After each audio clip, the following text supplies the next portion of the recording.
What's up, guys? It's Kenny from Geeks and Ghosts. We are here at the Hockessin Art and Book Fair. It's October 22nd. We are at the Hockessin Community Recreation Center, and inside there's a whole bunch of authors and artists. Outside we have some snacks. There's hot dogs and stuff like that, so it looks yummy. We'll probably be eating lunch here soon. But we're gonna go inside. Why don't we go inside and see what's going on here? Look at that. Open the doors with the force. There's the nice lady that checked us in. And there's some awesome cupcake people. Really cool. They were yummy too. So let's go see what's going on inside.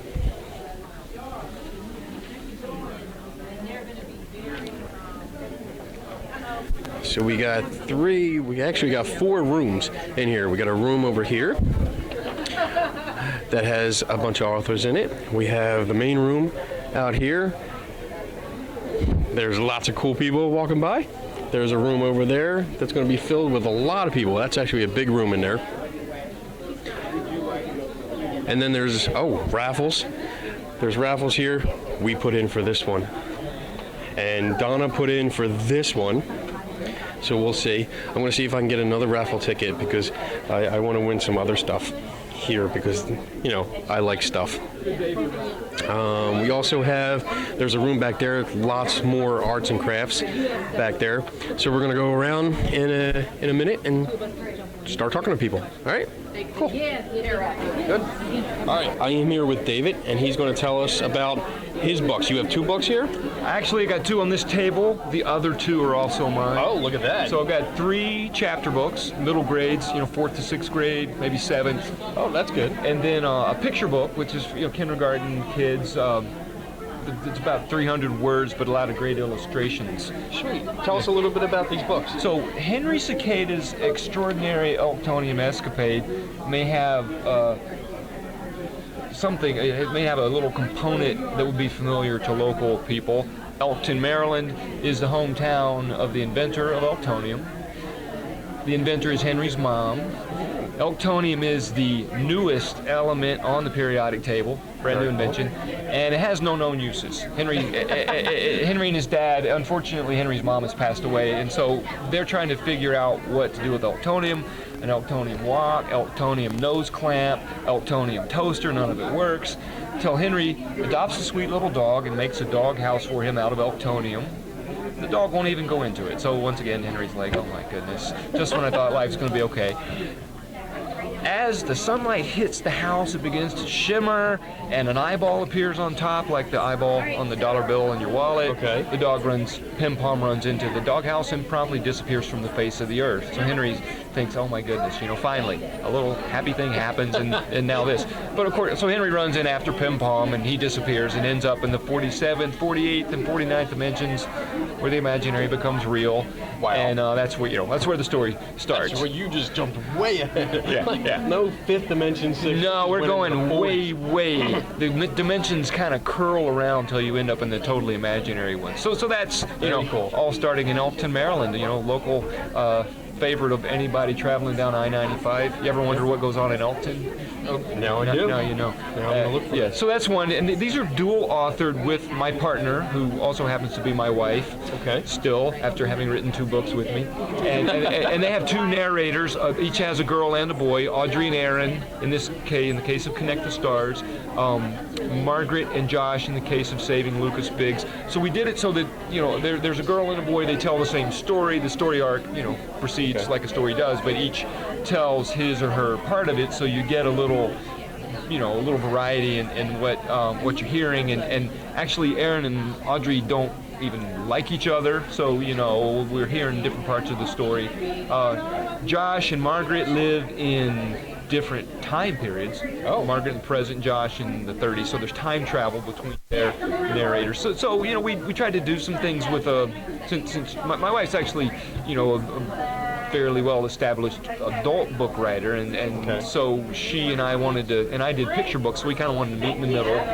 and do middle grades 4 through 6. And so that's how we, how we just worked out being able to work together. Okay. You know, So we have these two narrators. Very cool. Yeah. That's good. I like blending together two different styles like that and seeing what happens. Yeah, we had a blast doing it. Very cool. Gave us something to talk about besides the kids. You know? Yeah, there you go. Yeah. Is the red hat, is that also yours? The red hat is mine. It's a picture book, and I did the words, I did the story, and my partner there is Antoinette Portis, who lives in Los Angeles. Oh, and so I've never actually met her. She's brilliant. She's amazing. She does her own picture books, but Disney Hyperion paired me with her, and she brought it to life. I think it's a picture book, so the illustrations really make it. But she liked my storyline, and we got along really well without ever actually speaking. Because what a lot of people don't know is that the editors of these books don't necessarily like the author and the illustrator getting together without the editor in the middle, because I think, frankly, disagreements can arise, and then the project's out the window. So you always go through the editor. You need that mediator in between. Yes. Okay. Yeah. Very cool. So it works. Very cool. How can people reach you online if they want to learn more? I have a website, and it's just davidteague.net, www.davidteague.net. You can read about the books. You can email me from there. I live in Wilmington, and just as a matter of just in case anyone's interested, I love to come to school, read, and just be a part of the literary scene here. I teach at University of Delaware. I teach literature. But the children's books are great because I can meet people at a much younger stage, and not to cast aspersions at 18-year-olds, but 18-year-olds pretty much know everything. There's nothing you can really tell somebody who's 18, because why do they need me? But people who are in 4th grade, they're willing to listen. So it's a different. No, I love my 18 and 19-year-old students, but it's a totally different world, and I'm really glad that these books are out because I can get into it. So you do school programs? Do you go in and Yeah. I mean, visits and readings. I can do writing workshops sometimes with the kids, or just reading to an auditorium.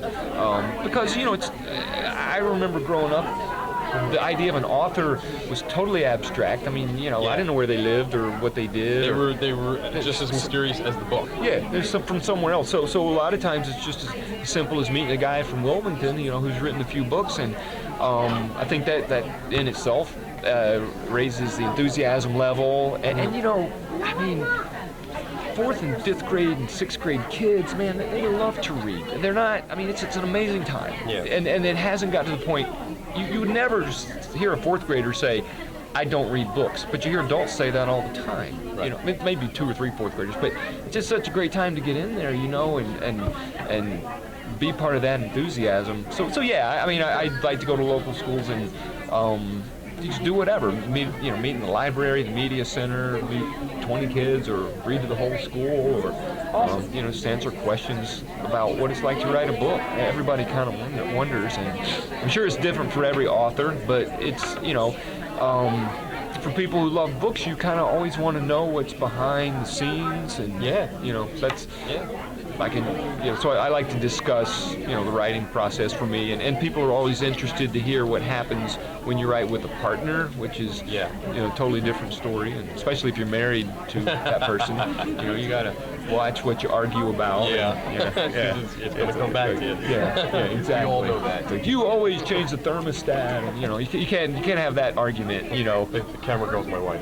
Oh yeah, well, right. You can, and if it's about your art, you're kind of like, I think that's wrong for the character. I don't think it should happen. It's kind of a nice, honest argument. Whereas you always, leave the milk carton in there with this much milk in it, and it just can't be. I don't do that at all. Yeah. I'm not even going to the toilet seat. Oh. Because it's not that kind of Very show. cool. But you know. Well, the story. actually, it is. Okay. We'll go back and forth, so it's all good. Yeah. Thank you. I appreciate the thanks time. for coming by. Yeah, I love And, talking about books. Great. We'll let you know when the video is up. Do that, yeah. I'd love to know it. I can cycle it back through my site. Is that Awesome. Yeah. Twitter account? Oh, yeah. I'd love to. Yeah. Cool. Let me know. All right. Thank you. And if you can find me, I don't have a card or bookmark. I ran out, but I'll David find you. Teague. Yeah. Yeah. If you take this flyer, just Google me. Okay. Yeah. All right, I'm here with Val, and she's going to explain her artwork here and tell Absolutely. us what she's got going on. Absolutely. Well, I primarily work with acrylics on canvas. Okay. And all of my paintings are around topics of things that I really care about and enjoy. So each one has like a little story to it. Okay. The Santa Monica Carousel is from a trip we took in June to Santa Monica, and the carousel is like 200 years old. The beautiful colors were in it, and I said, you know, I just have to paint that. And it is one, one of my favorites as well. And then of course the panda. I love pandas. Okay. We go to the zoo, the National Zoo, a couple times a year, and so that was kind of my inspiration there. And it's one of my most popular things that people like. And then the other paintings are of nature and things. Places that I've gone, like Love Creek in Lower Delaware, Brandywine River, which everyone in Wilmington loves, and Chester Creek. And the little boy in the Chester Creek painting is actually my nephew. Oh, very nice. And he and his dad go fishing there. It's near Newland Grist Mill in Glen Mills. Okay. So, so that's kind of what I've been doing. Okay. And other than your paintings, you have other stuff? Yes. What else are you what I selling do is here? I make copies of the prints into note cards. They're blank note cards. Also note packs and 5x7s. I have 11x14s. I didn't bring all of them today because this is kind of a small booth, but they are available on my Etsy shop. Oh, perfect. And Facebook. That was my next question. And, Yeah, where can we find you? Yeah, Etsy. Everything I paint and sell is available on Etsy. I do have my own website, valwalton.art.com. Okay. And it's beautiful with everything. All the originals are there. Anything that people are interested in. Perfect. All right. Okay. Well, thank you very much. And guys, you have to check out our work. I already bought some. Yes, So, thank you for your support. Yeah, no problem. It's very, very Love doing beautiful. it. Love And the doing note cards are lovely as well, because if anybody has ever tried to look for note cards recently, they're very hard to find anymore because people don't write notes to anybody and mail it anymore.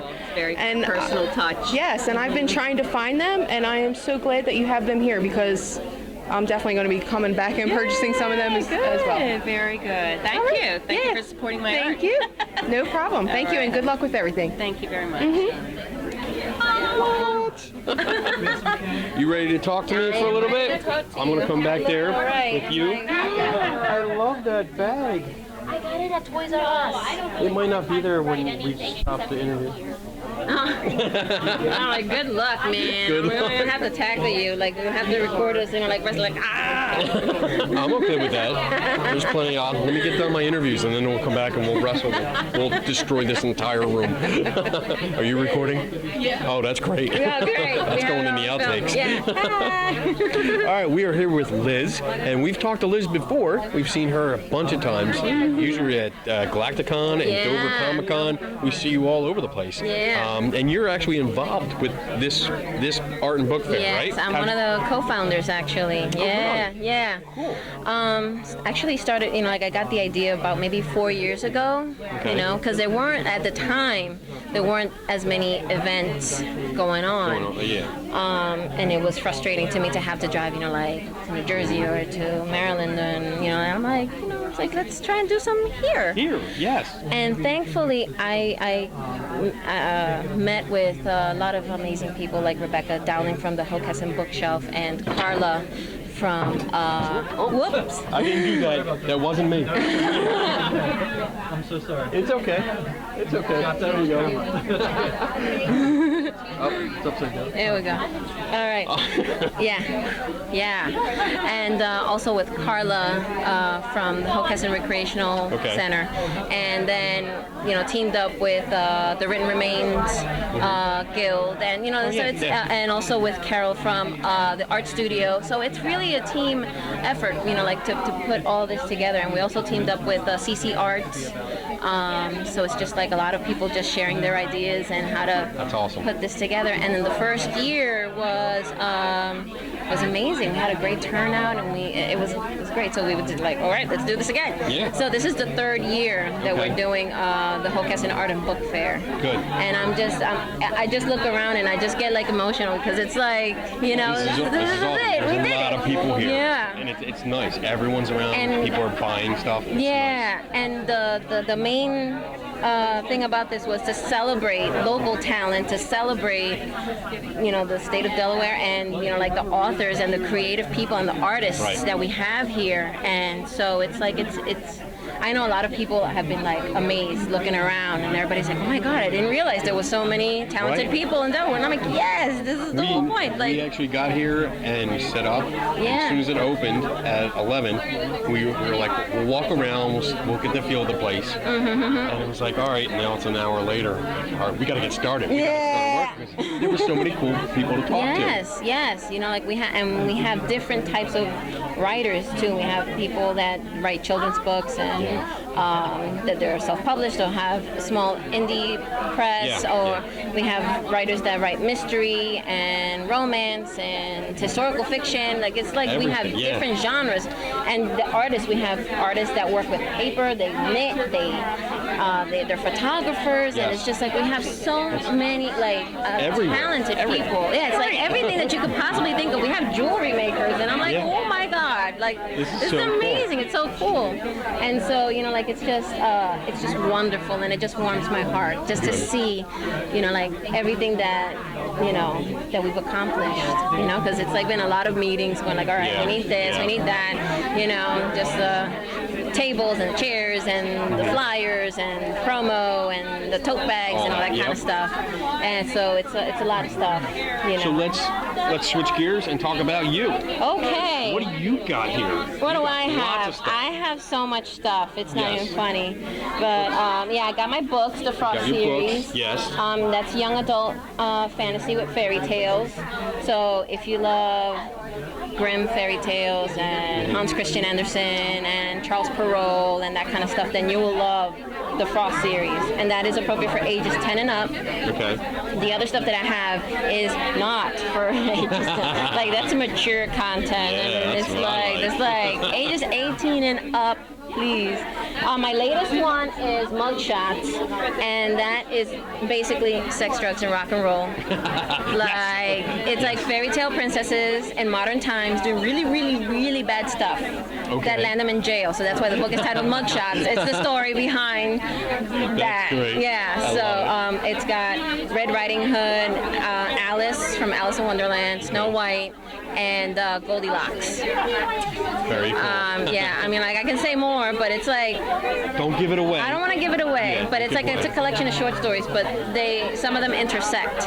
Okay. Yeah. Very cool. And then I have The Laurel, which is a retelling of the Greek myth of Apollo and Daphne. Okay. And I start from the very beginning, from when Zeus seduces Apollo's mother, and the story, what really started unraveling, and then it just kind of like, Look at the smile on your face. You're it starts unraveling. Yes. All this nasty stuff is going on. Well, it's mostly, and if you look at Greek mythology, it's mostly because Zeus can't keep it in his pants. Yeah, basically. exactly. So it's like, He's a whore. He's totally a whore. And then I have Night Gypsy, which is an anthology. I have a short story on there.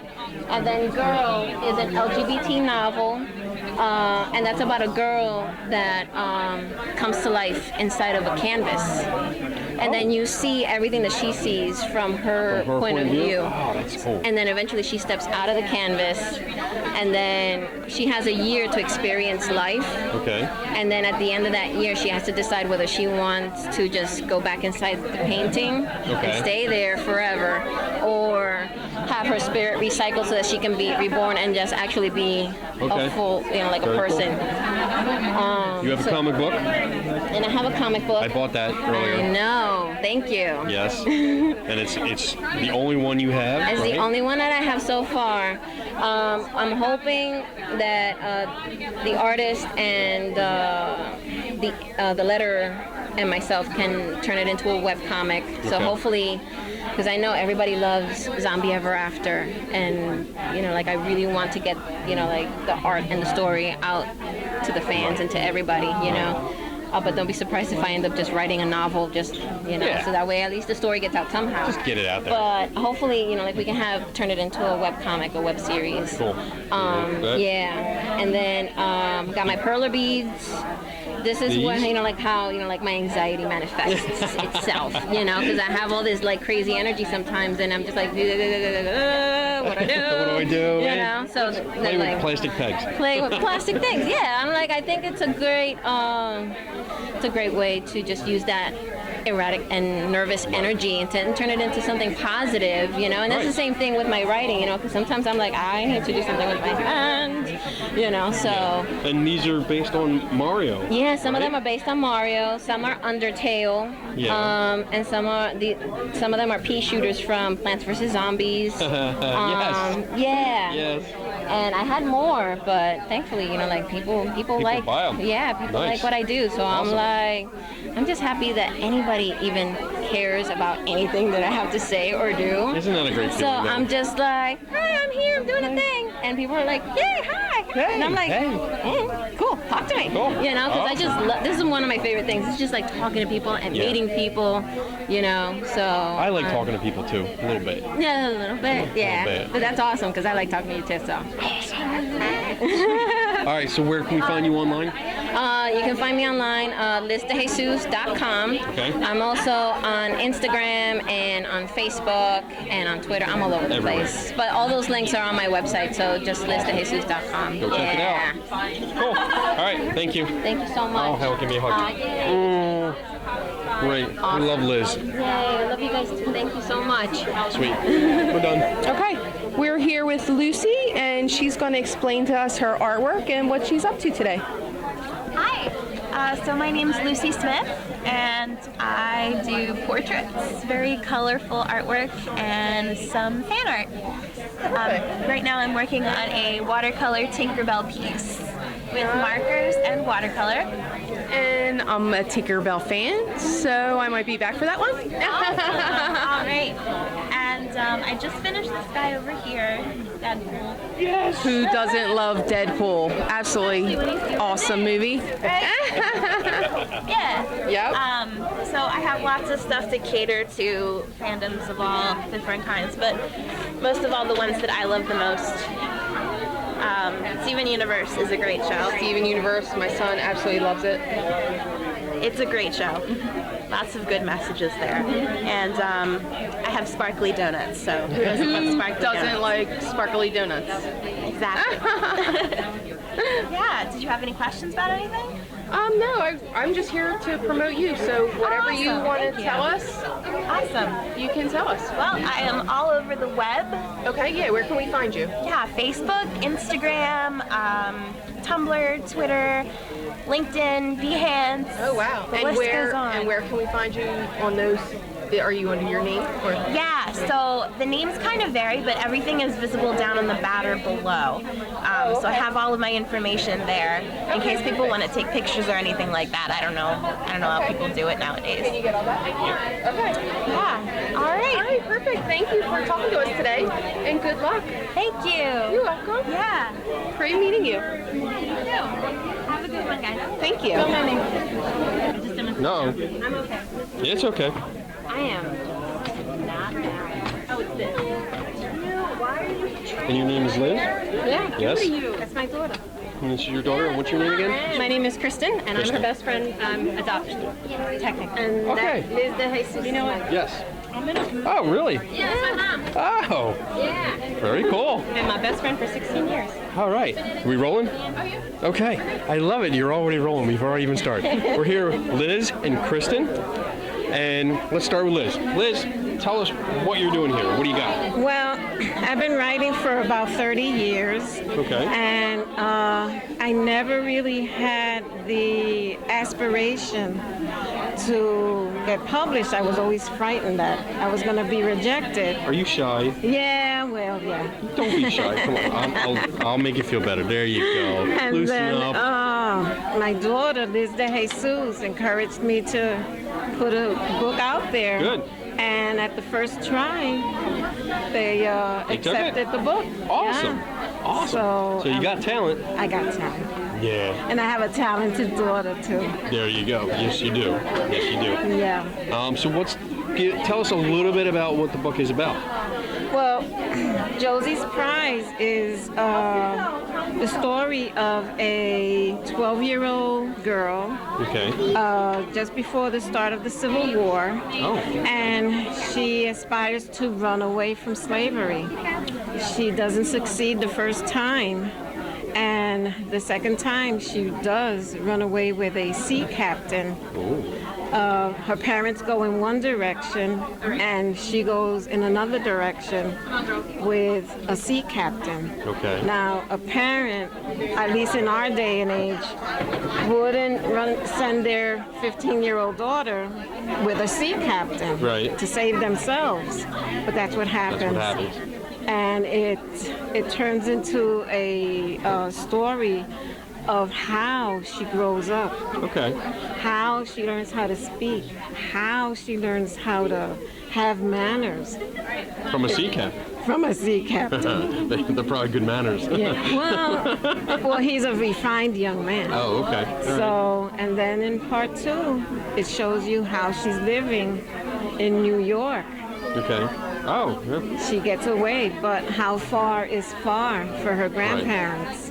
Okay. And they eventually find her. Oh, very So, cool. Yeah. Very cool. And that's these two, and what's That's what's these that two. one? And then Heavenly Coffee is the story of a murderous little countess. Oh. And her mother marries her to a coffee plantation owner in the islands. And 2 weeks into her marriage, the guy dies. Oh. The guy dies, and her mother tries to get control of her everything. again. Okay. And she says, no, I'm going to stay in the mountains. I'm going to make coffee into gold. And she Okay. does. Oh. But then eventually she meets another man and she kills him. Dun, Wow. dun, dun. There's all kinds of twists. Does she get away with it? Ooh. We're gonna have to buy the Heavenly book and find out. Heavenly Very cool. Coffee. Thank you very much. Where can we find you online? You can find me on Facebook, and you can find the books on Amazon.com. Okay. And also my publisher, Indie Gypsy. Indie Gypsy. Cool. Very cool. Thank you very much. Thank you. Let's go over here. How are you? I'm good. Tell us about what you're doing here. My name is Christine Corbett. Also kind of known online as Agent Kitty Feeds. Agent Kitty Feed? Yeah, Agent Kitty Feeds, because that's the best part of the kitty. Okay. And I wanted something patchy. Everybody who's found me has liked that name, so I have no response. You need the name, right? That's good. Okay, yeah. But I draw. I've been drawing since I was 2. I'm 32 now. And again, I didn't do my art. I didn't sell it because I didn't think I was good enough until my best friend Liz was like, just come with me to a con. Just come with me. Liz is just getting into everything. She's a motivator. She really is. And I went with her, and from there I started selling my art. It's been 2 years now that I've been doing cons, and I started doing workshops with her. So Okay. I'm now teaching kids how to draw fairies. We do how to draw manga workshop. We did Anime Day, which was a huge hit. We're doing it next year. I designed the logo, and Cool. it's I saw been that. Great. I saw the advertisements. We just couldn't make it. Yeah, Yeah. August 26th next year. Okay, So okay. make it. Cool. It was Yes, it was ma'am. a blast. It was a blast. Okay. But I started out just enjoying fashion, and Okay. I kind of wanted to be a fashion designer, which is why I draw mostly girls. I just Okay. like curvy chicks, so I was like, I Me found too. pinup art. Yeah, I found pinup art. I was into anime. I was into comic books like Marvel and DC, like Poison Ivy's my girl. Yeah. And it kind of sprouted from there, and I was just, my mom always supported it because she's like, oh, cool, like, you're not out doing crazy stuff and partying. you're not Like, out I just doing give you a drugs. sketchbook. Like, all you want is a sketchbook and Yeah. pencils, and you're good. And I'm like, yeah. And from there, it just kind of blossomed. And then I started drawing cute stuff, and my best friend was like, these are great. And now we have the Matt Cat Rons, which are my little babies, Awesome. which are little cookie cats. Little basically. cookie cats. Yeah. They're, yes. We're actually supposedly we're hopefully finishing a book on them. Really? I'm doing the Okay. illustrations, she's writing. She's writing. Wow. So That's you get great. to find out about their life. That's great. I love how all of you guys work together and, Yeah. and inspire each other. That's really cool. And you do sketches. Yes, I see. do. I am kind of known in the area. I draw. I'll draw you as a fairy. I drew a guy as a Jedi. That was really cool. I will draw you as a Jedi. So you- Pirate was really cool. Donna, the camera girl, can get a Mermaids. fairy, and I will be a Jedi. Yep, Cat Girls is also a big one. Everybody Okay. likes, because my girl. Yes. But yeah, I draw you in my style, and I do sketches. I do full color. I do a lot at the convention, which a lot of people seem pretty impressed with, because Okay. I'm like, I guess not that many people do like. Little sketches like that. I did it backwards. Everybody else gets prints first, Yeah. and then they do commissions, and I did it backwards. So I do commissions at the con and at home, and I'm working into getting And then prints. prints. So. I like commissions better. I Yeah, love everybody it. likes like when I tell people like I'll do art of you, Mm-hmm. like everybody wants a unique picture of themselves. Yeah. So it's like everybody loves art of themselves. And different styles and just seeing how other people see you. Yeah, That's yeah. that blows my mind. I love that kind of Yeah, stuff. it's fun because sometimes people will be like, oh, I want this outfit and I want these wings and I want this. And some people are like, you tell me what you think. And I get to design what I want, and then they'll come back and be like, wow, like I didn't know you saw me like that. Like That's this is cool. cool. Like, Very cool. or I'll ask them like, what's your favorite color? Or what season do you like? And I'll just go off of that. So it's Awesome. fun to do. Where can we find you online? I am on Facebook. You can find me at Agent Kitty Feeds Art. Google Okay. that. I'm on Facebook. Sweet. I'm on Instagram at ThatGirlIvyCat. Cats. Can you tell I'm obsessed with cats? I'm a little bit. Just a teeny obsessed with cats. I think that's it right now online. I haven't gotten in. We're still setting up an official website because I'm like, I have a Facebook. Is that good? That's fun I'm a for pro us. now. Yeah. Right? So that's mostly where I post my art. I think that's about it. So you can contact me through Agent Kitty Feeds Art if you wanted a commission. All my prices are there. Everything's there. Awesome. And I am starting to get into digital, but mostly it's traditional. Okay, good. Traditional is better. Yeah, I grew up Definitely. traditional. I was just Me on the too. cusp, like where Wacom tablets were like the new thing. Yeah. And I have one, and I'm still just like, I did. how do I art? I used to do don't- this too. I have sketchbooks at home. I have art. I would do the pencil and then all my different colored pens Yeah. and ink in it. And It is hard for me to finish stuff. Most of the stuff I finish is like for other people. Yeah. For me, like everything is sketching. Like I could sketch Cool. all day, every day. That's like my strong point. That's awesome. All right, thank you very much. Thank I you. appreciate it. Huh? Okay, we're good. So this is the first time we had anybody walk around a con with a baby seal. Well, baby seal is, and I'm glad to see it as a baby seal.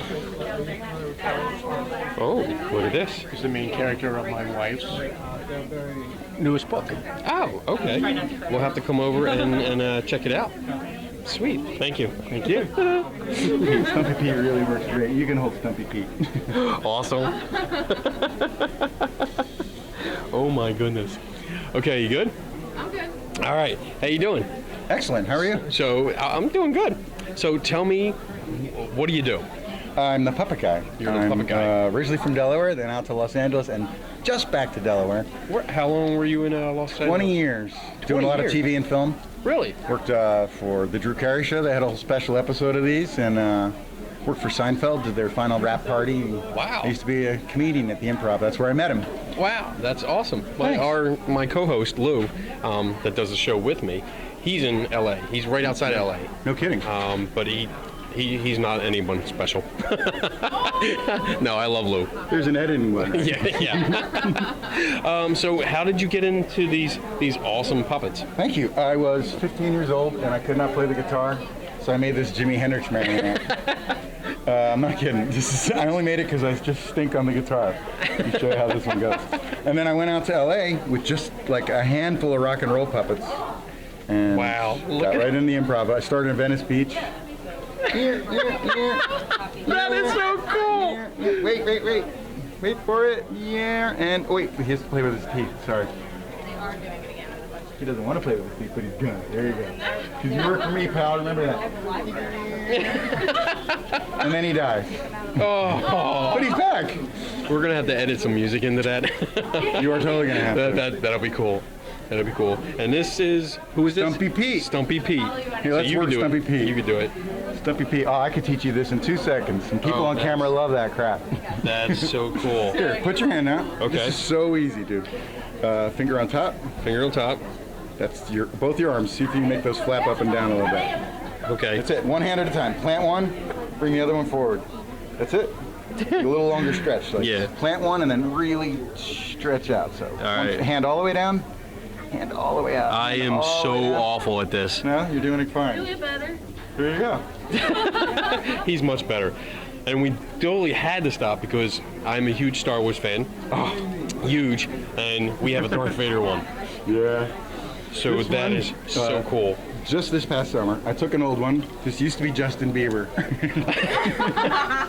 Well, good. I'm glad we got rid of that one. All I used to do is beat it up. I didn't ever perform it. I would just throw it around. So I wanted it to turn into something valuable. Okay. And now it is.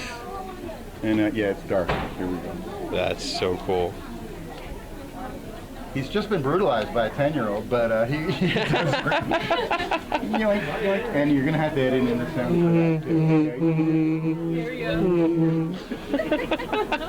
too. That is so cool. Thanks. How long does it take to build one of these, I guess, on average? I made a Stumpy Pete. Stumpy Pete, Stumpy Pete. Joe, and Stumpy Bill. I made one of those in about 2 hours. But Okay. these, and this one especially, this took about a week. Hold on, Jimmy. Holding on. Wow. That right here. That is amazing. This is probably the longest one I ever spent. About a week, 10 days. Wow. Thanks. That is very, very cool. What's it made out of? Paper mache and wire, you can see right here. Very Newspaper. Cool. Newspaper, yeah. Yeah, some wiring to keep it to give it a skeleton. This is so much better than a real job. I Yeah. highly recommend it. If you can get one like this, totally take it. I'm in. Very cool. And how long does this one take? This was 7-10 days, something like that. 7 days. Very cool. I was watching Clash of the Titans. Oh, and classic movie. Yeah, and I had to have one. Yes. And I'm a Harryhausen fan like crazy, and I just it was in my hands, halfway done before I even realized I got to have one of those. I'm serious. Like I was just making them going, and it was halfway done. I had to finish it. Very cool. Really love this one. And I like the zebra. Yeah, it's a pagebra. Yeah. That is so cool. Where can people find you online? I am at you can check thepuppetguy.com. Thepuppetguy.com. The Puppet Guy. But I'm working with the Center for the Creative Arts. Oh, sweet. Here, this is me. Thepuppetguy.com. The Puppet Guy. Check that out. And then we're doing a workshop on Thursday night. You guys, you got to come out. You especially. Because I'll let you get your own Darth Vader. And you're gonna teach people how to do this? Totally. We got like 40, 50 puppets all together. Very cool. Oh, you got Marvin the Martian? Marvin the Martian, Holy Bugs Bunny. crap. I based my entire life on his teachings. Wow. This is Spydora, Darth Vader. This is my hip hop guy. Look at all these things. Say that again? Yes, he does. He does some fabulous Dred Zeppelin music. Okay, this guy is hip hop guy, and then he does handstands. He does the worm. He'll let's do a worm for you. And then he does that. Very cool. But I have to play hip hop music, and that's kind of a drag. You know. You do what you gotta David do. Byrne, Talking Head. See, it's a rock and roll show. My actual show is a rock and roll show, but I also teach. Very cool. Very cool. I appreciate your time. Thank you very much. Thank you. And you should come out. Just awesome. Just for fun, man. I Just have for tons fun. of cool stuff. Marvin the Martian is really good. I love Marvin the Martian. I think he's so cool. Cool. Thank you so much. Sure. Thanks for the book. We go to Indian reservations with the Cirque du Soleil. And this is one of the first ones they always go for. One of the first ones, so I try to make it super easy to operate. Okay. In this hand, these are your legs. Okay. These are your arms. You go like that, like that, like that. Again, same thing, same grip. These are your saber right there. So if you can swing this wild, you get saber action. This is so much harder than it looks. Feet to the floor. Feet to the floor. It'll work a lot better. Yeah, there you go. Turn him this Now way. swing. Did it. And There he goes. down, it'll work a lot better. Drop that. Really. Swing this like crazy. That's it. Feet on the ground. Feet on the ground. Feet on the ground. There you go. Who are you, Yoda? Oh, Yoda fly. Yeah. Start to split bound. There you go. Very cool. He does a split. Because the real Darth always did a split. That's cool. Can you get a shot? Get a wide shot, me fighting him.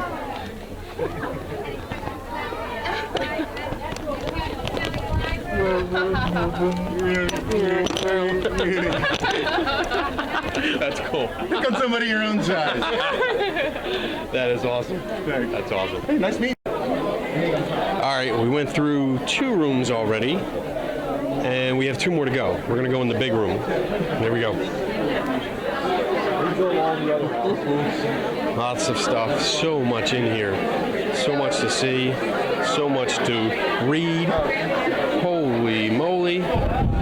We put a raffle in for the survival backpack here. It includes a first aid kit, a fire starter, solar blankets, utility cord. It's just a cool backpack too. Very cool. Image. Oh, we're gonna have to talk to this guy. We have to come back to him because he's busy right now, but we have to come back to him. Uh-oh, that wasn't me. I didn't do that. Oh, we should talk to this guy. Kind of cool. Hello, Fred. I was here a little bit ago. I talked to you. I do a podcast. Okay. And I was wondering if you were interested to do an interview. Talk about noisy in here, but I have a microphone, and my wife is holding a video camera, and she's going to take video of us. If you don't mind, I'll come around and stand next to you, and you can tell me about your book. okay. Okay, let me get next to you.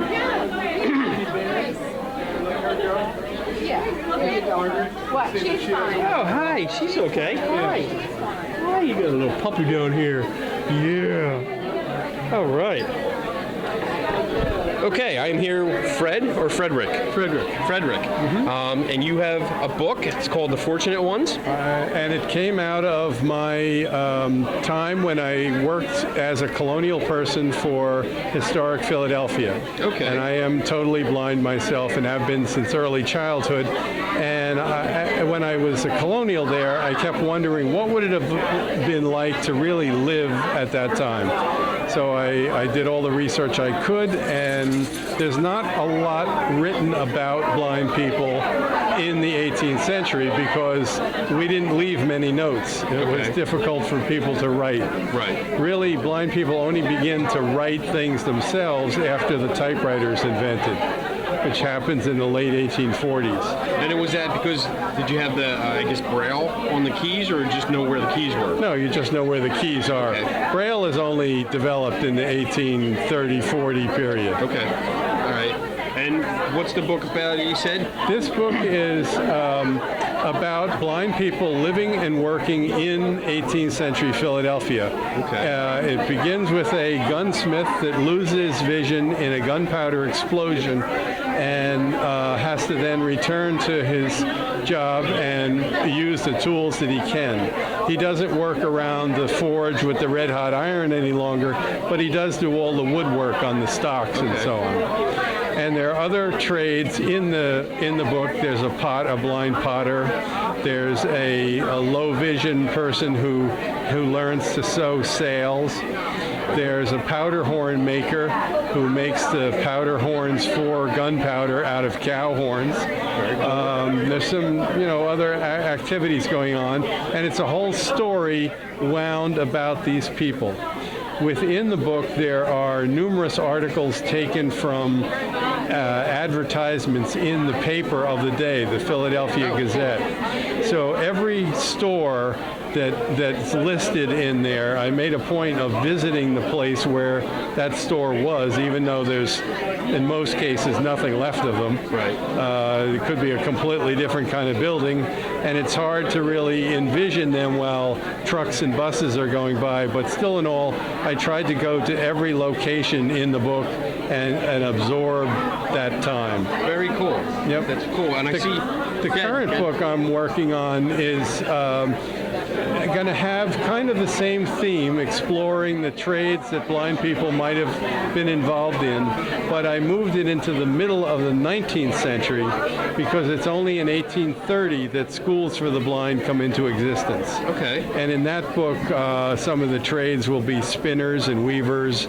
There'll be a blind clockmaker, which is why I have the wooden clock here on the table. That's very cool. And there'll be some other activities based around the mills that are through this part of Delaware. And the clock that's on the table, that's original? That is an original clock from about 1830-35. Okay. And it was very typical of the time. During that time period in American history, most of the clocks made in this country were wood. Okay. The brass was very expensive, and it's not until the 1840s that it becomes more available and that clocks begin to appear in great quantity in brass.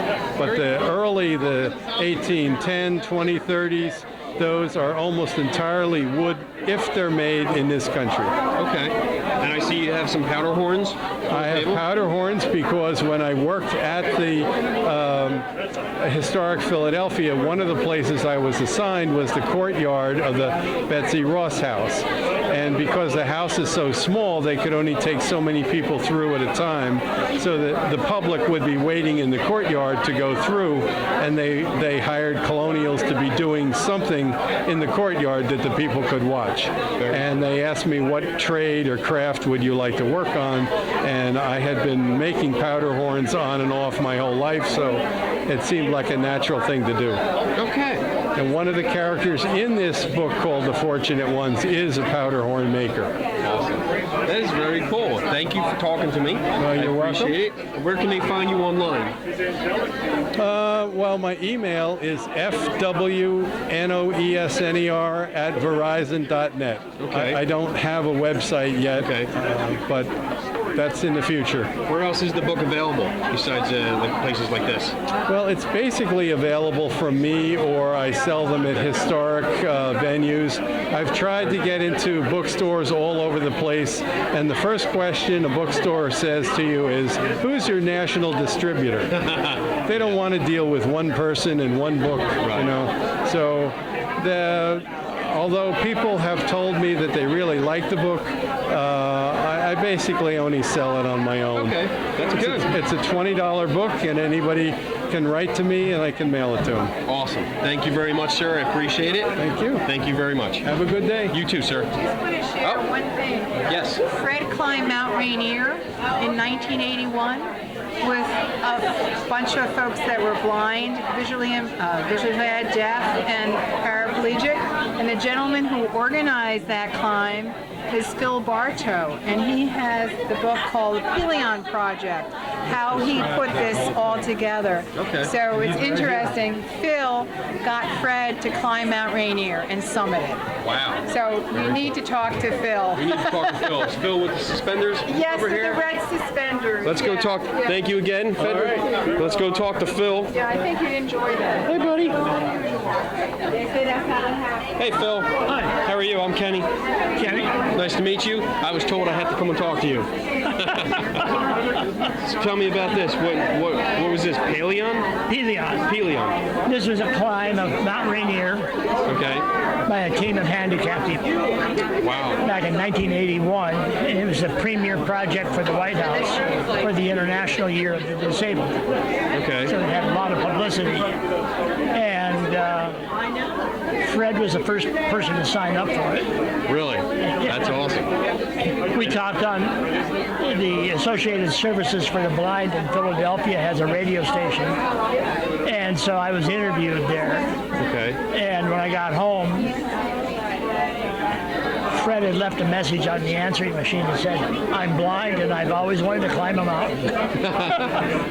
Damn right. Then it took a little while to put together a team, and then What's up? I'm getting you in trouble. Okay. He was on the board of the. Okay, cool. But the Indian is Joe Washington. Okay. And when I approached my insurance agent I had a company where we hung people off cliffs. That's part of therapy. Okay. And you hung people off cliffs? Well, they had to climb up the cliff. Okay, they had to climb up and then you hung them off? No, I would just belay them up. Okay. But I had about a 3-year research grant on the effective challenge in drug abuse treatment. Okay. And a lot of them didn't know what challenge meant until they're looking down a 300-foot cliff. But anyway, so I had an insurance agent for my hanging drug addicts off cliffs. But when I explained to the agent that I wanted to take a team of handicapped people up Mount Rainier, he said he'll get back to me. A few days later, he says, not even Lloyd's of London will touch you. Wow. So I had met Joe Washington, who was kind of the medicine man. When the spiritual leaders of tribes around the country would get together, he typically was the one asked to open the meeting and such. And I'd met him a couple of years before. So I had a friend of mine who was my original contact, asked him if he'd be willing to come down to Mount Rainier and give us a blessing. Okay. Now, one thing that was interesting, the week that we started our training down in Colorado, I wanted everybody to start getting used to altitude. 11 people were killed on Mount Rainier in an avalanche on the route we're going to be taking, and nobody saw the mountain again for a week. When we arrived, it was still cloudy. When Joe came up and started singing, offering a prayer, the clouds parted. It was amazing. Cool. And how long did the entire journey take? How long did it take to get up there and come back? Well, getting up itself from the lodge, so to speak, that was about 3 days up and a day to back down. Okay. 3 days up and 1 day back down? Yeah, coming down is easier. You just slide? Yeah. We may have spent the night, maybe an extra day getting down. But, no, as far as I'm concerned, pure magic. We hadn't seen the mountain when we first flew up from Colorado. It was in clouds. When he came up and started singing, the clouds parted. That's cool. And then when he stopped singing, clouds came back. And the third time, this was the cloud that remained. That one. Yeah. Very cool. An eagle feather. Cool. Well, thank you very much. I appreciate you talking to me. My pleasure. And telling me about that story. That's great. Yeah. That sounds like a good time. It was a good time, and we all made it up. One lady, she was diabetic, and the stress really challenged her more than she wanted. Yeah. And under the advice of Fitz, the doctor, we took her up to base camp at Camp Muir. And then when we got the rest of the team up to the high camp, I went down and got her and took her back up to our high camp. Yeah. And she spent the day there. Okay. So she didn't go all the way up. Cool. Very cool. But amazing group of people. Good. Yeah, I mean, it is amazing. It's an amazing story. Several blind, 2 deaf, and amputee. Yeah. 6 blind, 2 deaf, and amputee, and an epileptic. Very, it's an inspiring story. Well, it was. Yeah. Thank you for sharing with me. It was a challenging story. Awesome. Take it easy. Thank you. Thank you. Okay, I am here with Lynn, and she's going to tell us about her book, Now That We're Adults. Because we don't adult at all. At all. I'm still not an adult. Okay, so this is Now That We're Adults. This is it follows 4 characters when they graduated from college. They're trying to figure out life, love, and now that the rules are all different, their friendships are kind of drifting apart. Some of them are happy about that, some of them are trying to pull it back and keep them together. Okay. We got one character who's programming a video game to get over heartbreak. 2 of them are about to become parents, and 1 is still obsessed with a guy from high school. So, okay. So their stories kind of, they have the 4 4 separate storylines that kind of come together and make a whole story. Did they start out as friends? Some of them did, yes. Okay. And I can relate to the guy that plays video games. Yes. Totally relate to that. How long did it take you to write this? 6 years. 6? Wow. You just type slow, or? No, it was my first book, so I didn't know how to write a book, so I kind of had to learn how to write a book, so I had to throw out a lot of stuff that I did originally.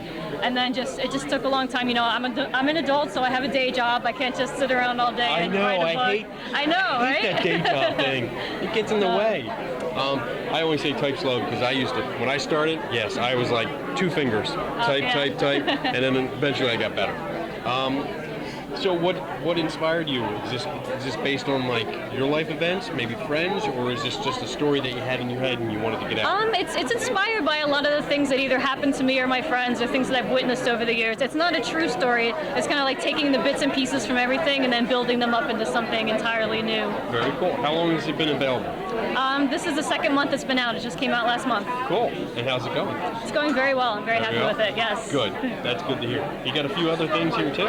Yeah. My roommate made these. Oh, nice. These little characters that are based on the characters on the characters. on the look at that. That's cool. I like that. So yeah, I got these. I got pins and stickers and all sorts of fun things here. So now that you got this done and it's out there and you're promoting it, are you gonna try another book? Eventually. Yeah. It'll probably take me another 6 years, so it'll be a while. I understand that. I understand that. Where can we find you online if we want to know more information about it or order the book? Well, the book is available on Amazon.com, Barnes & Noble, pretty much any place that sells books online. And you can also go to my website, which is plaidcoreproductions.com. Okay. And I'm on Twitter at plaidcorelyn. Very cool. Thank you very much. Thank you very much. I appreciate it, and I look forward to reading this. Because I think I'm going to pick this up later. Awesome. Very cool. Thank you. Okay. Are you really talking on this side? Yes, I'm going to put this down here. This is my awesome lightsaber microphone. Okay. I am here with Kelly, and she's going to tell us about her book, If Trees Could Talk. So, tell us about it. Well, I started this book years ago when my children were young and went to Carousel Park. I don't know if anybody's familiar with that park, right down the road, and noticed the trees and how big they were and that they've been around for hundreds and hundreds of years, and if they could talk, what would they say and what have they seen? So that was the crux of the book, and also included some then and now types of things. So it has things about presidents. Ben Franklin's in there too, and then information in reference to making sure that we're being kind to trees and not building amongst them, that we can all live together in harmony. So when you say then and now, does that mean like trees like 100 years ago? What happened then? For example. Oh, sweet. I love examples. So if trees could talk, what would they say? What have they seen in any given day? So here's Ben Franklin. Okay. With his famous kite and the key, and some information with the trees, what they're saying and thinking. Could be crazy, or maybe he's just creative. And then here's a child now flying a kite. Same trees. With then the and same now. trees. Yeah, that's cool. then and now. Very cool. So it goes through with all the different senses, talking about then and now. And then even at the end, we have a little tree trivia. Oh, some look facts. at that. I love trivia. Okay. That's so that very is cool. that is the story here, and I've been asked multiple times today if there will be another book, and yes, there will be another book. Awesome. Uh-oh. Okay. So we have a little bit of unhappiness going on here, but that's... She's mad at me because I won't let her get the meat. She wants the second book now. Right now. Now. She can't wait. So thank you for letting me give you the opportunity to share my story in my book. And you were giving out bookmarks. Yeah. With something really cool. Yeah. So tell us about this. So, had this idea of using these. I've seen these before, but using it for a bookmark. So if you take the tree off this area right here, plant it, it will grow wildflowers. So all of the information is on the back, along with L&B Publishing. Awesome. That is what we're doing for our book, and that stands for My Children, Lance and Brandy. Very cool. And so we have those to give away. We got 2 of them, Yes. and I'm sure they're going to be in our yard. Yeah, by today. Okay, and hopefully you guys all have green thumbs. No, mine's more like red Brown? and blue for lightsabers and stuff like that. Cool. The All woman right. behind the camera has the green thumb. All right, we just need one. Yeah, that's it. All right, thank you. Thank you very much. Where can we find you online? Or where can we find the book? You can find the book on lulu.com, but then I also have, Facebook information here too. We got Facebook. Facebook.com/If Trees Could Talk. Okay. You can always just search that on Facebook. Very cool. Okay. Thank you very much. Thank you. I appreciate it. All right, absolutely. And have a great day. You too. I'm here with Walden, and he is an author. And publisher, yes. And publisher. Yes. Awesome. He does best of both worlds. Yeah, try so to. Tell us about what you have here. This is Smart Rhino Publications. Okay. And we primarily do suspense and horror fiction. Okay. And what we really like to do is anthologies, short stories. Cool. Yeah. And you've written some yourself? Yes. Yeah. What do you got that's yours? This is a collection of my own stories right here. Okay. Broken. I write a lot of horror. It's mainly what I write. I kind of do suspense too, but horror's my get-to thing. So. Okay. Like are we talking blood and gore? Are we talking No, ghosts? I like psychological. Psychological. I horror. like that too. Yeah, that's where I'm at for that. That's cool. Yeah. So give us a little taste. What kind of story can we expect when we read that book? A lot of what I do is people that have, broken psyches is what it's about. Okay. So it's people that have mental issues. They're dealing with psychological problems. Okay. That usually ends up with dire problems at the end of the story. Okay. Cool. So, and you have a whole collection of other books here. Yeah. And this is, I guess you published these from Yes. other authors? Okay. Yeah. And these are mostly suspense and horror, okay. mainly. Very cool. So far I've worked with about 100 different authors. Wow, really? 100, yeah. So I try to look for diversity in style, genre, that sort of thing. So even though these are like horror, there's humor in there. There's fantasy. As long as it fits the theme, then I'm good to go. So this is about body modification. So the stories, whether they're fantasy, science fiction, whatever, they have to meet the theme of the anthology. Okay. And it's the same with these. The Assassin series is about hitmen, killers, obviously assassins, that sort of thing. So as long as it fits the theme, I'm good. Okay. One of the stories in here is about Sherlock Holmes. So it's a pastiche of Holmes. Again, I'm looking for variety. Okay. So. Very cool. I love Sherlock Holmes. I love Houdini, which we talked about earlier. Yeah. Which is cool. I bought your book. Yeah. And then I got one of these too about Houdini, which I can't wait to read. Yeah. How long has your publishing company been in business?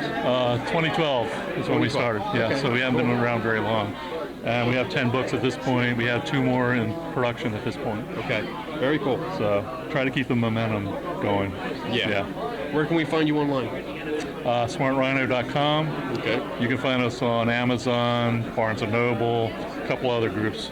Smashwords, we're on there. Cool. So very cool. Thank you very much. Okay. Appreciate your time. Okay. I gotta look pretty. I know. I gotta look pretty too. Yeah. I gotta make sure you the hair. got that? Oh yeah. Yeah. It stays there. It doesn't move. Okay. I'm just looking at you, right? Yeah, you can look at me and look at your books, whatever. But we'll have a nice little conversation. All right. Cool. All right. Hi, Lois. Hi. I'm Kenny. Hi, Kenny. Nice to meet you. Nice to meet you. And we're going to talk about, you have a couple books here. And it's about writing your own book, how to self-publish. Right. That's correct. So, how do you self-publish?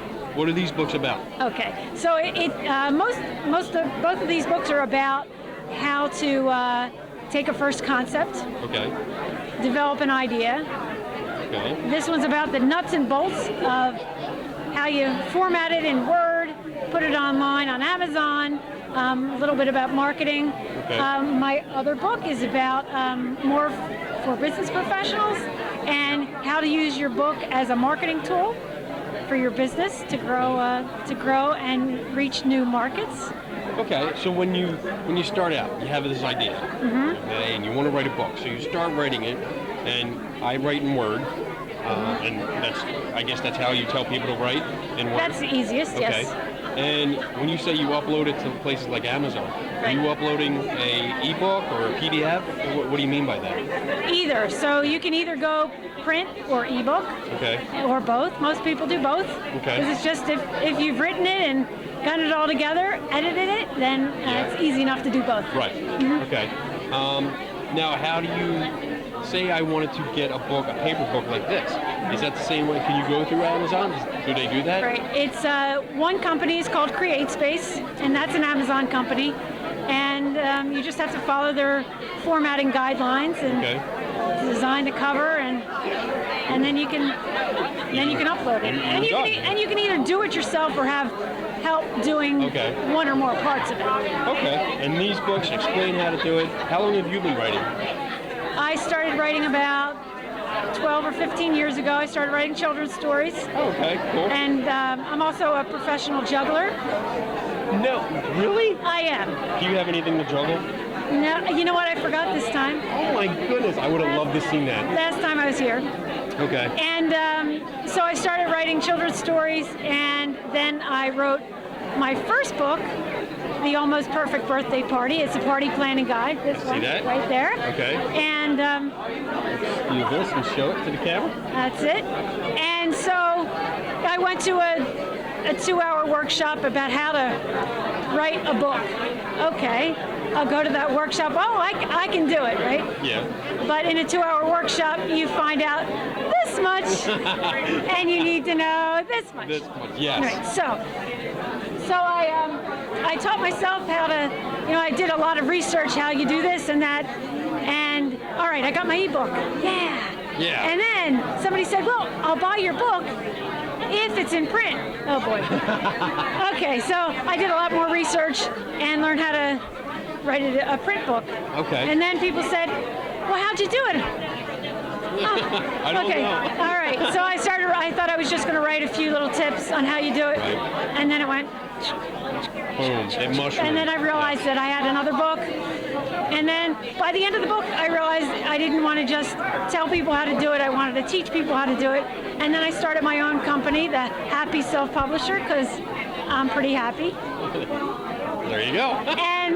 And now I teach people, I coach people, I work people through the process. And then I wrote my third book for business professionals. Very cool. Yeah. I like that. I like that idea. Where can people find you online? At happyselfpublisher.com. That is such an awesome name. I love that. Well, that's great. Thank you very much for taking the time to talk to me. Thanks so much for having me. And I might be picking it. How much are the books? $10. $10 each? Yeah. I'm going to take these two. All right. I want to learn everything that you know. Okay. You're so funny. I like you. You are so happy. That's so cool. Okay. I'm taking one of each. Great. Thank you. You're welcome. Good. So, we know these guys. We're here with Justin and Patrick. Again, we talked to them back at Galacticon, the second one. And how are you guys doing?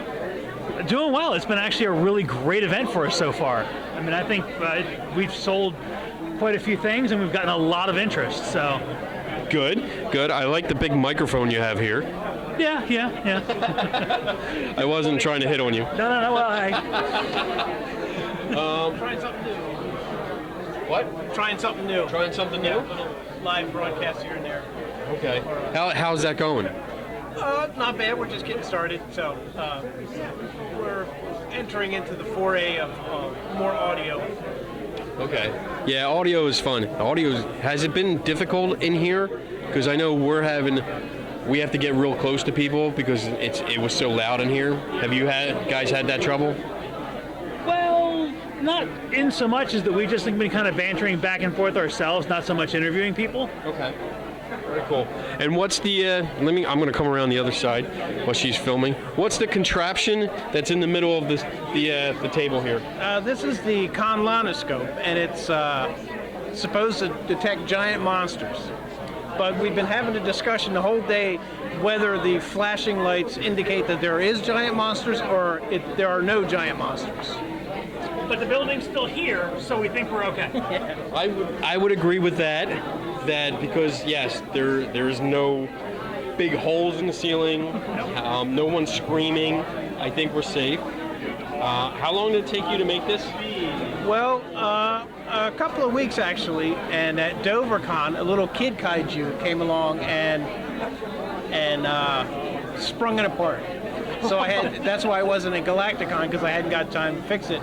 But it only took a couple of days to add some new stuff and get it more stable. If you will. Yeah. Okay. Yeah. So remind us again, because we did talk to you at Galacticon, but that was a while ago. Remind us again what you guys do. Who wants to talk? Okay. Well, we are, as our slogan is, we are putting the pulp back into the giant monster genre, and it's been squeezed in such a small niche that a lot of people just think that it's monster and destruction, and we're trying to broaden the horizon and get better stories, better characterizations of the giant monsters, and actually also in the same time embrace the older movies and the movies that aren't as well produced. Okay. So, little tribute. A little tribute to the classic monsters, which we all love. Yes. And you guys do a magazine? Yes. It comes out sporadically right now, but we're trying to rehone it so it comes out more often. Okay. And we also do a radio show that has independent giant monster related music and clips and trailers and stuff like that. That's awesome. All right, guys. Thank you again for talking to me, and I'm glad you guys are responsible for having us out again, because this was your idea. I talked to you, and you reached out, and awesome. We're having a great time. I'm obviously buying some books. Good to hear. Yes, and I have more back at the table. But all right, we're gonna move on. We got a couple more interviews to go, and then we're gonna go shop. Cool. Excellent. Well, thank you for coming out. Thank you. Thank you, guys. And again, real quick, where can we find you guys online? AllOutMonsterRevolt.com. That's right. AllOutMonsterRevolt.com. Go there. It's cool. Okay. All right, guys. Thanks a lot. Okay. All right. Okay, we're here with Erica and Lauren today, and they're going to tell us what they got here at this beautiful cat table. Oh. So we make soft sculpture cats. We make what Lauren has dubbed huggable art. Okay. So everything's made out of recycled materials. Everything is uniquely named. We don't ever make duplicates. The bigger kitties have birth certificates, and this is all started by Lauren. So she started by making lucid cord whiskers, and that's kind of how we got started with this. Beautiful. So yeah, it's really fun. So what inspired you, Lauren, to start this? So it started out where my mom asked me to make like 3 4-inch, 5-inch pieces of lucid cord. It was around Christmas time, and I had no idea what it was for. So then Christmas morning, I opened this present, and it was a cat with lucid cord whiskers. And it was so cool. I liked it a lot, and I thought she should sell them. So she made a few more, and I took them into school, and I started to sell them, and so it just kind of grew from that. That's awesome. Yeah. And using the recycled material is very, very cool, especially nowadays when a lot of people don't recycle. Yeah. But can you briefly tell us, like, just quickly price point and where we can find you? Sure. You can find us on Etsy. We're Abstract Cats Fiber Art. You can find us on Facebook with the same name and Instagram. We'll be at some local shows in December. We're going to be at the Delaware Art Museum. We're one of the 20 artists at the Delaware Art Museum for their Winter Festival. The Itty Bitties, which are these tiny guys right here, these are all $12. All of the other kitties are priced individually. They run from like $25 up. It just depends. So, awesome. Okay. Yeah. Thank you very much. Thank you. All right. Good luck, guys. Good luck to you too. Nice meeting you. Thank you. Nice to meet you too. Okay. Thank you. Not gonna put the helmet on? We'll just hold it. Okay. And your name is? My name is Ed Charlton. Ed Charlton. Okay. Good. Okay, I am here with Ed, and he's going to tell us a little bit about his book. So, tell us. Thanks for the opportunity. The Problem with Uncle Teddy's Memoir. It's A science fiction? Well, speculative fiction, romantic adventure mystery. So I think I've got everything covered. I think so. It's laid out a little bit differently from your average sci-fi in that it's letters, emails, and of course the manuscript pages of Uncle Teddy's memoir. Okay. Uncle Teddy writes about a city called Alaronda, which is impossible, about an impossible life. And his nephew is feeding chapters to his publisher friend. The mystery comes from, has his nephew been there before? Okay. So, is Uncle Teddy insane? Or is he in fact an alien? I like that twist. So check it out. It's a fun way to tell a story.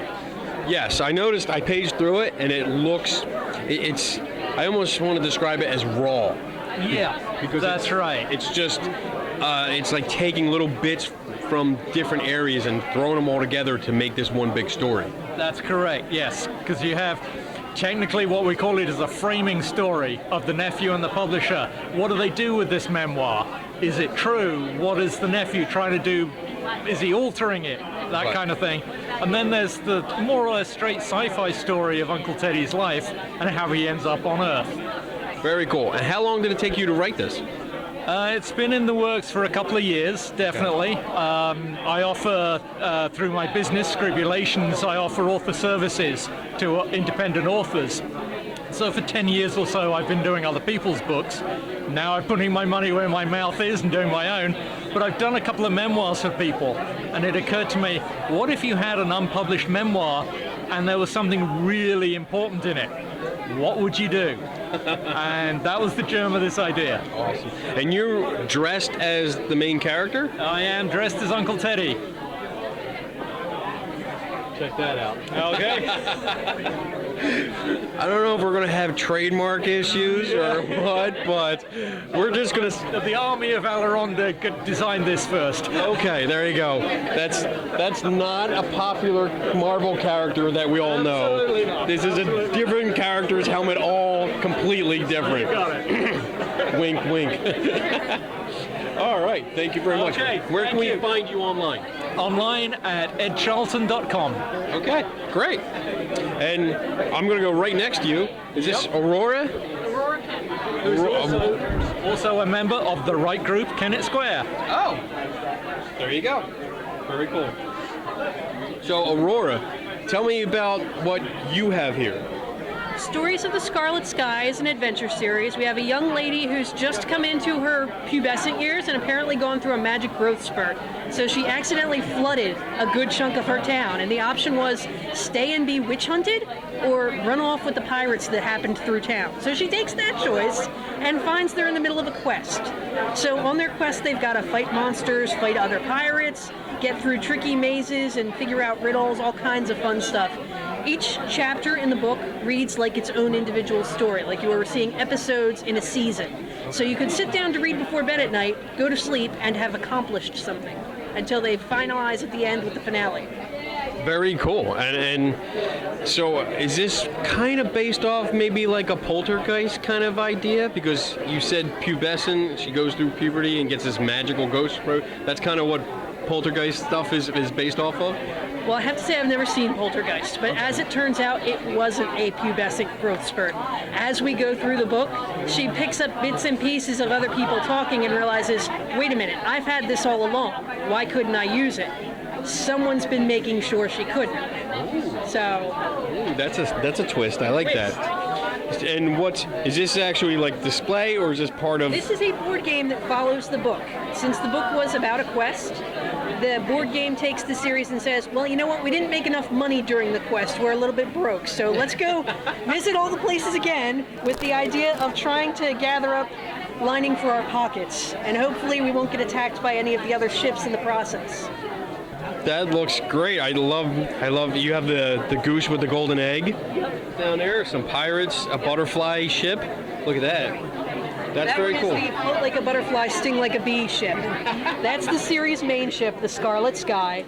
Its captain is Crimson Sky. You probably passed his picture down the bottom. He thinks he's very charismatic. He's not quite Jack Sparrow, but he's trying. He's trying. I must say I love the hat. Thank you very much. You're welcome.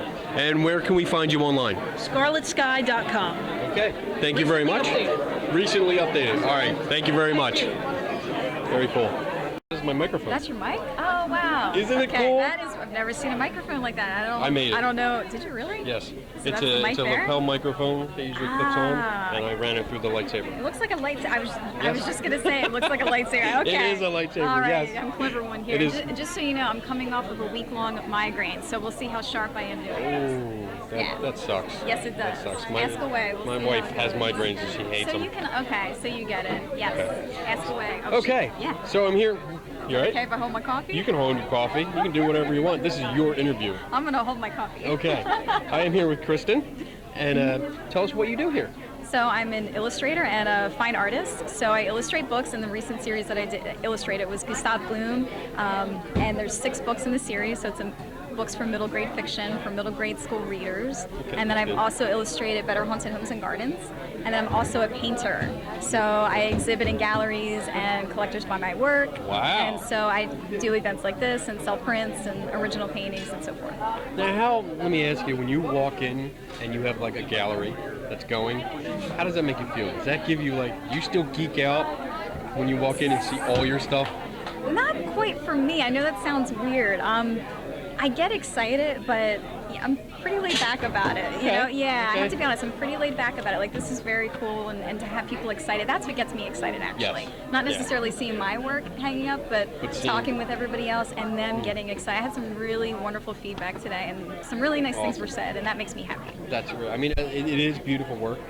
We passed by it, and I was like, wow, this is really, really good. You definitely have your own style, and it shows. And you definitely have that.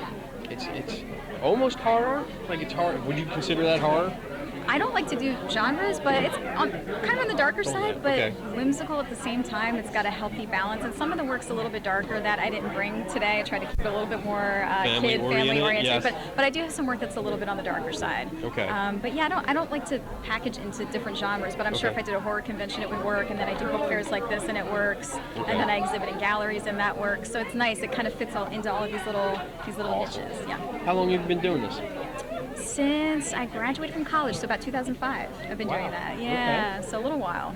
And what gave you the idea? Like, what inspired you to do these characters?